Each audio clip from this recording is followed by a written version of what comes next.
Hello and welcome to Joy in Our Town, TBN St. Joseph, Kansas City. I am your host, Lindsay Hardiman.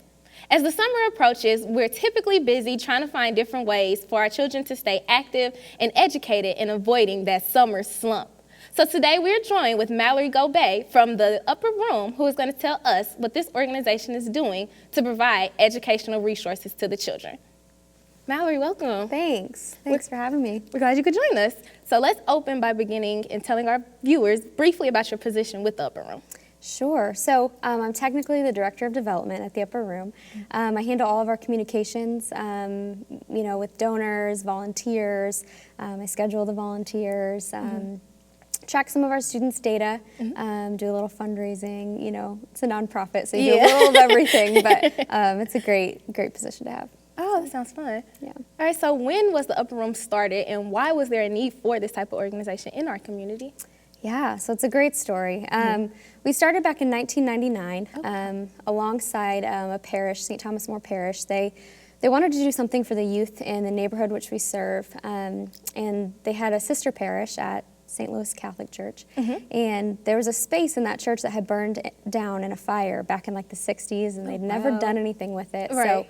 So they raised money from the church and started a focus group of parents in the neighborhood and said, if we could provide anything for your kids, what would it be? Right. And the resounding answer was something for our kids to do in the summer. Right. Our kids are behind in reading. Right. And we'd love for them to get involved in some recreational activities other than basketball. Exactly. Because they play on the street all summer long. Right. So through that, we developed our first program, which is our summer academic camp.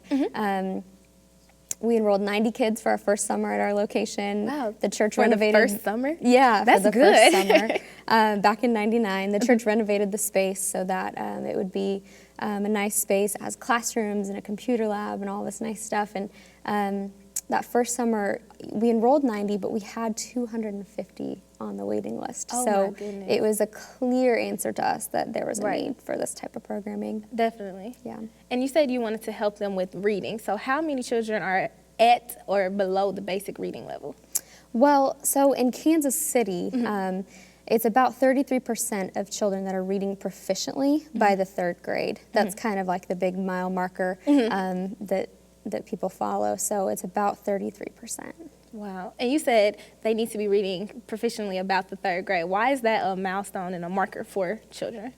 Yeah, so there's a lot of research that shows that if children are not reading proficiently by the end of third grade, they're 4 times more likely to drop out of high school. Wow. They're more likely to become incarcerated, more likely to be unemployed at some point in life.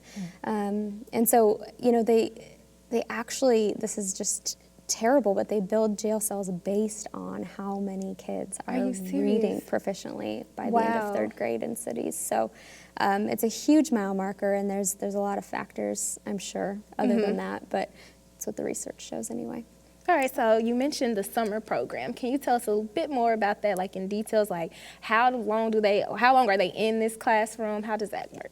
Sure. So in the summer, we kind of have a basic schedule of focusing on reading in the morning. We have certified teachers that work in every one of our classrooms, and the teachers focus on literacy. So we use a program called Accelerated Reader, and the children are reading books independently. We have volunteer tutors that come and work with the students each day, and then the kids are fed lunch, and in the afternoon they get to do an hour of math, just a little bit of math practice, nothing crazy. And then they move on to other activities. So we do, all kinds of stuff. We do field trips once a week to get the kids out and about. Yeah, that's nice. And then we have other activities that come to our students, music, art, dance classes, martial arts classes, Boy Scouts and Girl Scouts, just all kinds of different outlets. Yeah, awesome outlets for the kids to get involved and be active over the summer. So, yeah. All right, so we mentioned about the summer portion, but I also know that there's things year-round for the children. Can you tell us about that program? Sure, yeah. So the summer program is our biggest program. We now have 15 locations where we serve about 1,800 kids over the summer. During the school year, we have an after-school program as well. It's shorter, after school, but still, homework help and focus on literacy, keep the kids engaged over the, after-school period until parents get off work. We feed them a meal there as well so that, mom doesn't have to worry about, cooking dinner for the kids trying and to getting rush home. homework done and all of that stuff that, you have to get done after work. So that's our goal there. And we have about 5 locations where we serve students after school. Oh, that's wonderful. Yeah. All right, well, we're going to put some information on the screen for our viewers at home. If you would like to get more information about the Upper Room, you can give them a call at 816-363-3819 or visit the website located on the screen at upperroomprogram.org.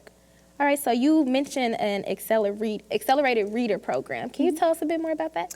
Sure. So it's a leveled book program. Some of the viewers might use it, their kids might use it at school or whatever. It's a well-known program, and it's very well renowned in the education world. But yeah, so the kids, what I love about the program is we have our kids take a test when they first get to us, and it tells us what reading level the child is on. Instead of making them read, if you're in 3rd grade, making you read at the 3rd grade level, we have them read at their own reading ability levels and hopes to catch them up, or if they're already ahead, then, that's great. So it's a great program. We let the kids choose their books so that, hopefully they can develop a love for reading. It's not the forced reading, Precisely. They have to do it at school and at home sometimes. So, that's the program we use. And then at the end of the summer, they take another test, and it kind of tells us the growth. It shows us how they've excelled or, grown over the summer. So. All right, so what exactly is English Language Arts, and how is this incorporated into the Upper Room?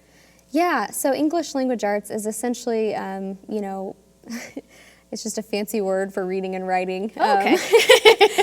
Communication arts, it's so the combination of all of it. Yeah, over the years. But basically it's just reading and writing. We use it through that accelerated reader program. Our teachers do read-alouds with the kids, so there's group reading activities, there's writing prompts that they might do over different stories or different books or activities, and then we incorporate it with the independent reading. Okay. Yeah. All right, so although a child may be able to read and write, but they may not necessarily comprehend the material, so how do you all assist with that in helping this? Sure. So that's another reason the Accelerated Reader Program is really great. Every single book that the child reads, they take a quiz over after they're finished on the computer. So we can tell if they're comprehending or not, and try and track that. So, if a student is reading at a level that's too difficult for them, we might bring them down a little bit, and, when we know they're comprehending, and keep them at that level until they can move up. We also have the volunteer tutors that work with our kids every day, one-on-one. We try and focus the volunteers on 1st through 3rd grade students. And those students, we have the volunteers, we encourage the volunteers, I should say, to go over the book with the child. So before they take their, official quiz, let's talk about the book. What happened? What was the story about? Just to kind of make sure that they're actually comprehending and not just reading it. Reading it and choosing buttons and, getting by. Exactly. So, All right, and so with that, technology has been a big thing in society today as it advances every day. So how are you all putting technology into these programs, and do you feel that technology is actually hurting children? Is it helping them? What is it with technology? Yeah. So like I said, for the quizzes, they use a computer to take their quiz every day. We've gone back and forth about, ebooks or no ebooks and all of that kind of stuff. At this point in time, we have a very large inventory of regular books, so we like to continue to use those. And I personally like the idea that the kids are holding an actual book, and I think it's a little more engaging. But so that's kind of how we bring technology in, is just through the quizzes. It's not a ton, we're probably a little maybe behind on that regard, but I think it is important, and I like that the kids get to use the computers for the quiz. I think that helps a lot. So. All right. And I know earlier, a few seconds ago, you had just said that you focus some of the tutors for 1st through 3rd grade. So what is the age group or grades that can actually attend the Upper Room program? So we serve kindergarten through 8th grade. Okay. Yeah. All right. All year round, different sites. Some sites might focus more on high school, junior high or, elementary school. But yeah. It's just kindergarten through 8th grade. All right. And with these sites, do you all determine who goes to each site, or is it by their geographical location? The parents get to choose. So it's kind of first come, first serve. So once the site gets full, we close it off, but it's first come, first serve. So. All right. Okay, well, we're going to put some more information on the screen. If you are just now joining us, we are joined with Mallory Gobet from the Upper Room. And if you want more information about this program, you can give them a call at 816-363-3819 or visit the website at upperroomprogram.org. All right, so back to the volunteers. I know, of course, you accept volunteers, but how can I get to sign up to be a volunteer? Sure. So we have information on our website to sign up to be a volunteer, and I might have mentioned before, but we basically just have our volunteers read one-on-one with students. So if you can read, you are qualified, which is great. So it's really fun, it's really engaging and rewarding, and we really appreciate volunteers coming to work with our students because, you know, a lot of times the kids are reading, but they might not get that one-on-one attention. It's really helpful to keep them on track and keep them engaged. So volunteers come and simply read with the child. They need to be at least 12 years of age, and we have all the information on our website to sign up, you know, for getting your background check processed and all that kind of stuff. So. And you can pick whatever type of time frame you want to work with the child. And do you recommend a certain amount of time they put in so the child actually is comfortable with them? Yeah, so weekly is probably preferred as far as volunteering with our kids. As far as the time frame, in the summer, volunteers can come Mondays through Fridays, anytime between 9 and noon. And in the after-school program, it's a little different. You know, it's from about 4:30 to 6. Mondays through Fridays after school. So. All right. Yeah. All right, so in closing, we know you told us why early literacy is extremely important, and you all work from kindergarten through 8th grade. But what would you tell parents that children are not at kindergarten yet, but they want to get them started with early literacy? That's a great question. Yeah, early literacy is so important. The statistics I shared earlier about 3rd grade being kind of a mile marker in a child's life for proficiency in reading, that starts before they get to kindergarten. And lots of kids enter kindergarten these days behind already, which is crazy to think about. Yeah, it's really unfortunate. Yeah, and a lot of that has to do with, you know, what's going on in the home. If parents are reading with their children, we always encourage parents to be reading with their children, or even just talking with their children. When you're at the grocery store, be talking, you know, pointing things out, helping them learn new words. It's all about the engaging conversation you're having with your kids at home. So it doesn't even have to be a book. It can be talking about anything, and it's actually really, really helpful for their brain development. And and the other thing is obviously, you know, a quality preschool program, which, you know, is a great benefit to students before entering kindergarten. So. All right. Well, Miss Mallory, thank you for joining us today. Thank you so much for having me. And thank you, viewers, for tuning in to Joy in Our Town, TBN St. Joseph, Kansas City. I am your host, Lindsay Hardeman, and we'll see you next time. KTAJ TV16 would like to encourage you to partner with TBN in collecting items for 2 local outreach ministries. The Grace House, located at 2638 Lafayette in St. Joseph, is accepting your gently used clothing and household items. All items are given to those in need free of charge. Please contact the Grace House for more information at 816-262-9401. Food for Kids, located at 19th and Massany in St. Joseph, is accepting non-perishable food items, which are used to feed hungry children Monday through Friday while school is not in session. Please contact Food for Kids at 713-514-2843.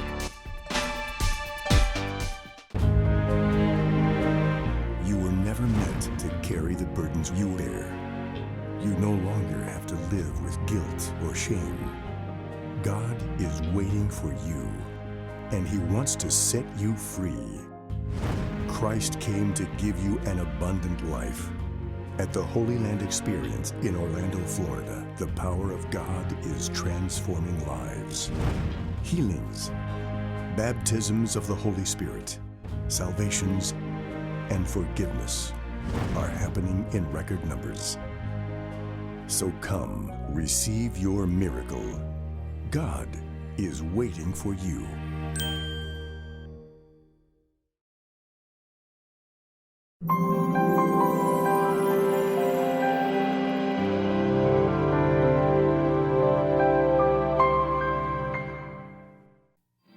Beaver, I'm very disappointed. Fireworks can be dangerous in the wrong hands. I think you need to see firefighter Gus for some fireworks safety. Oh, gee whiz, Dad. You know, Beaver, old number 7, we've seen a lot of big fires on the 4th of July. Children shouldn't be playing with fireworks. Make sure you got water or fire extinguisher close by. Thanks, firefighter Gus. You're swell. On behalf of St. Joseph firefighters, Local 77, and the City of St. Joseph, we'd like to wish you a very safe Independence Day.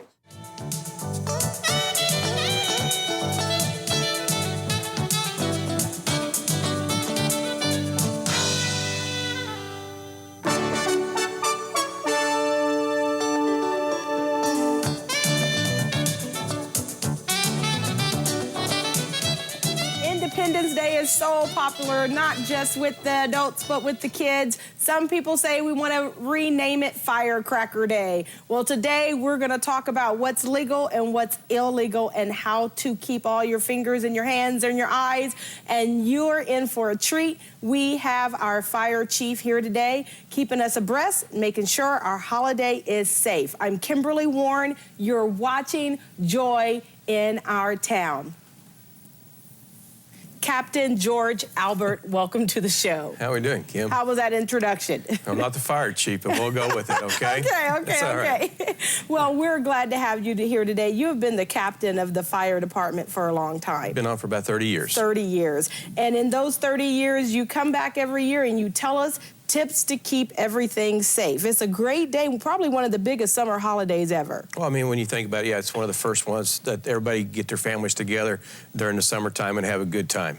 Yes. Now tell us, even though you keep coming on and doing these shows and you have a lot of PSAs going out, there are still kids that are getting hurt. There's still fires around our city. And if you can put it in 1 or 2 sentences, what do we need to do to make sure we prevent any fatalities, any fires, and any loss of fingers or eyes or anything like that? Well, I think the biggest thing that we need to emphasize for the city of St. Joseph is that we do have laws and enforcement of codes that by rights fireworks aren't supposed to be shot off inside the city limits. In other words, anything that basically makes an explosion or goes up in the air or makes a flame is actually illegal inside the city of St. Joseph. Now, we know people are still going to have a good time, so what I would recommend them is that they need to be safe. And the biggest thing is use all the safety precautions that they can actually think of. So let's go down the list of my favorite ones. What about sparklers? Sparklers are illegal. Illegal. Why do we give sparklers to 3- and 4-year-olds when it's 1,000 degrees hot? That's something we should be thinking about. And you know, if you're going to use sparklers, one of the biggest things that you need to think about is, like you said, it burns at about 1,000 degrees temperature. So once that sparkler's actually out, that's still a hot metal rod. So if you're going to have that hot metal rod, you may want to have like a bucket of water, a bucket of sand or something like that to actually stick the sparklers in, so it's not laying around and somebody steps on it and burns their feet or anything like that too. Okay, what about the fun bottle rockets? Some shoot them out of their hands. I don't know what they're thinking. The biggest thing with bottle rockets or anything that actually shoots up in the air, you got, like I said, they're still illegal inside the city of St. Joseph. The things that you got to think about there is you don't want to be shooting it at each other or anything like that. Make sure everybody's out of the way when you're shooting them off. Just watch where you're shooting them also, because once they come up, they still could be hot. And if they land on wood shake shingles or anything like that, that could cause a house fire. And we've had our share of house fires during the 4th of July. Incredible. What about snake bombs? Snakes are still actually legal, I believe. Oh, okay, so you can lay that snake on the ground and light that off and watch it make a snake for you. M80s. M80s are illegal. Okay, illegal. I don't think you can actually get an M80 anymore. So. Okay, scratch that off the list. Now, whether you're in the city limits doing just really light legal firecrackers, or if you go to the country, you still need to take precaution. Yes. What are the best precautions to take? And do we need water? Do we need a hose? Do we need a pool? What is it that we need? Like I said, I kind of recommend at least have a 5-gallon bucket of water or something like that nearby if you don't have a garden hose. Because like I said, you've got to think about structure fires. Not only that, but also grass fires. You could actually catch the grass on fire and you need to put those out. Think about your eyes. You know, a lot of people get injured with these fireworks, maybe exploding too quick or anything like that, and so it hits them in the face. Maybe a glove. Think about using a lighter. instead of matches to light them off. And if the fireworks doesn't go off, don't try to go up and relight that firework, because it may just, the fuse is going slow, and then the next thing you know, you're over the top of it trying to light it again, and it actually goes off. Wow. Now, what about for spectators? You know, we have our lawn chairs, we have our spread of food out there, and then maybe just a few feet away, we got a platform. Keep the spectators far enough back. They'll probably want to do that too anyway. Not only think about the adult spectators and the kids, but think about your pets. A lot of times the pets will get scared of them, or they may want to try to chase it or something like that. Chew on something. So they could get injured too. Like I said, any child shouldn't really actually be shooting off the fireworks. You should have adult supervision at all times. One of the lists that we found on the internet says make sure there's enough lighting in the area. Well, you want to be able to see what you're actually doing. I mean, you don't want to just use that lighter trying to find that fuse and everything like that too.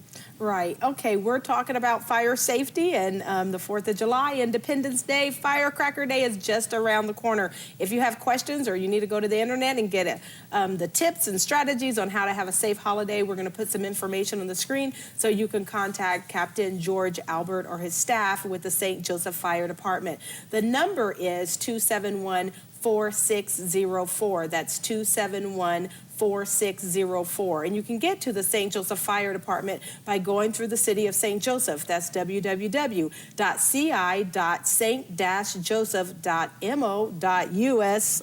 And that's it. You type in fire department. Once you do it once, you don't have to do it all again. Have we really had any fatalities or fingers or eyes lost? How big of a problem is it in our county or area? I mean, in our area, we usually probably have 1 or 2 incidents each year with somebody actually getting hurt. Just a couple years ago, like I said, I remembered a child just north of town actually had a fireworks go off near his face, and he lost his eye and everything like that. So, I mean, it's a dangerous thing to think that kids are playing with. So when can you use fireworks? And I know we're talking about St. Joseph City limits. Most fireworks are usually sold for about 2 weeks prior to the 4th of July, and then I think they usually let them sell them for about another week after that. And that's just about the time frame that we'll probably, look at them and see how they're going. Some people also shoot them off at New Year's time. New Year's Eve is another big time for the fireworks to go off, and I think actually the fireworks stands are able to sell around that time frame also. Okay, let's talk about fireworks that were left over from this summer prior. People are trying to recycle, be frugal. They've kept them dry in the basement in a tub. And are there any general rules about reusing old fireworks? The thing about that, you got to remember, these things have fireworks, have black powder in them or something like that. So that stuff's going to come out loose, and it's going to make that fireworks not quite as stable. So what you're thinking about is that fuse may actually go off a little quicker than what you're anticipating, and the fireworks you may actually get some of the powder on your hands or something like that. So you want to look out for those. You want to keep them in a dry area as much as possible and everything too. Have you seen structural fires or grass fires due to celebrations? Yeah, like I said, being on 30 years, and I've had to work a lot of 4th of Julys when I was younger and everything like that. We usually had a couple structure fires a year, it seemed like. And it was mainly due to, like you mentioned, the bottle rockets. They're shot up, they come back down on top of the wood shake shingles and on the roofs, and we have a lot of roof fires and everything like that. Well, we brought something here today because sometimes we never pull these fire extinguishers out until it's too late. So we want you to give our viewers just a few tips on using fire extinguishers and when to use them. Is it best only in the fire or in the kitchen, fire in the kitchen, or can we use these at our fireworks celebrations as well? Okay, now how do you want me to set this? Okay. To where you can see it. Yeah, they can just turn the camera on it. So okay, well, I didn't know about that. Right there. So are we using these outside, indoors, or both? This one is what they call an ABC fire extinguisher. Okay. So what it can be used for is for your ordinary combustible materials, oils like flammable liquids, gasoline, or anything like that, and then your electrical fires. Okay. So it can be used for any type of fire that you would actually have, except for a metal fire. Okay. There can be used both indoors or outdoor. This is what we call a dry chemical extinguisher. It's based on a certain size here, and then you've got your nozzle that you would pull out right here. Some of the things that you want to check on a regular basis. I mean, if it's your home extinguisher, you want to make sure that it's got here where it's charged in the green. It would actually show that it's being charged on its gauge, that the pin is in place, that your nozzle is on there tight. Another good thing every once in a while, and this is a smaller tip, but a lot of times on the tip, spiders or dirt will get inside there, so every once in a while you may want to check that tip. Another good thing about the dry extinguishers, you want to tip them upside down sometimes, maybe take a rubber mallet and tap them, because what's in there is like a dry powder or dry chemical, and it'll cake up. So it may not actually discharge. The way that you actually use these is it's got a little acronym we call PASS, P-A-S-S. And basically it's pull your pin, aim at the base of the fire, squeeze your handle, and then sweep at the base of the fire. You want to cover the distance. And depending on the size of the extinguisher hang, usually about 10 to 15 feet away from there. Now, the thing I also recommend is, I think it's great that everybody would get an extinguisher. They need to be checked, hydrostatically tested, or sometimes, and a lot of people will buy one of the smaller ones at one of the department stores. That's a good thing also to get, but they're only good for a couple of years, so every once in a while you need to probably change them out, kind of like your smoke detectors. Smoke detectors are only good for about 10 years. You may want to switch those out every once in a while too. But I said, you can look at it. It's got little symbols here to explain the types of fires that it's good for. If it wasn't good for a electrical fire, it'd have a little X on the, I think this one's got, it's got a little plug-in cord there, and you would sit there and just have an X on there, so it'd only be for a Class A, Class B fire. So, and that's some of the biggest stuff that you would have. And then, like I said, this one could be used on a grease fire if necessary. Okay, and it could also be used at the fire. Yeah, if you're using fireworks, you could actually use it for that too. You got a grass fire or a small building on fire, you could actually use it at first. The biggest thing also, I probably should have said, is even though you've got this fire extinguisher, the first thing you ought to do is still call 911 just to get us coming. It's not going to hurt us. We're there 24/7, and so if we show up, the fire's out, it makes it a lot easier for us. We just take the report and we go back home. Now, once you use it, can you half use it, or does it need to be serviced right after that? Once it's been shot off, it needs to be recharged and reserviced. Okay. Can you tell us the acronym again for those that haven't ever used one before? What's the quick tips? It's called PASS.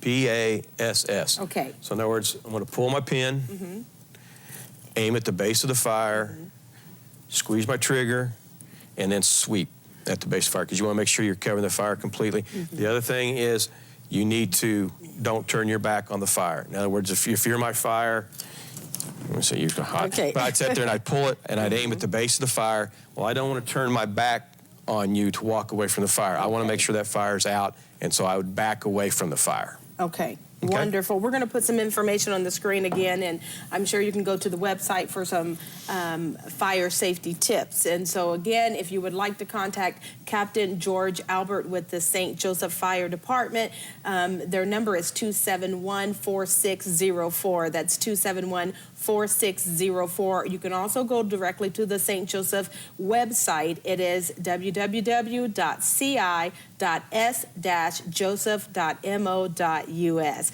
We want to thank you again, Captain, for being here. Thank you. And we hope that you are safe and that you have a wonderful Independence Firecracker Day. I'm Kimberly Warren, and you have been watching Joy in Our Town. This program has been sponsored by the Trinity Broadcasting Network and made possible by your telethon dollars. Your continual support can keep Joy in Our Town brought to your home every day. So write Joy in Our Town, P.O. Box A, Santa Ana, California, 92711.